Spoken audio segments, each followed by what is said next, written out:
Moi, je refuse de vivre sur une réserve. Je refuse d'être un prisonnier politique aujourd'hui, en 2016. Je refuse d'être le restant d'un génocide. On parle de communauté parce qu'on n'aime plus employer le mot réserve, mais ce sont toujours des réserves.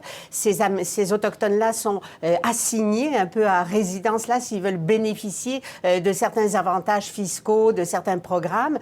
Alors, sur ces réserves, on retrouve les indicateurs socio-économiques toujours aussi terribles. Il n'y a pas d'emploi, donc 70% des gens, par exemple, à Lac-Simon, ne travaillent pas. Ils ne sont même pas au chômage, comme on dit, c'est-à-dire ils ne reçoivent pas de prestations de chômage puisqu'ils n'ont pas eu de travail depuis des années.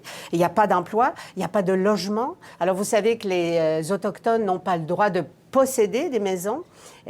Sur les réserves, ces maisons leur sont prêtées par le gouvernement fédéral, mais il manque cruellement de maisons. À Lac-Simon, il y a 350 maisons. Il manque 150 maisons pour loger tout le monde. Il y a un accroissement démographique énorme. 70 enfants naissent dans cette communauté de Lac-Simon, par exemple, de 1800 personnes. C'est énorme comme accroissement, donc il manque de place dans les écoles. Il n'y a pas d'équipement pour les jeunes.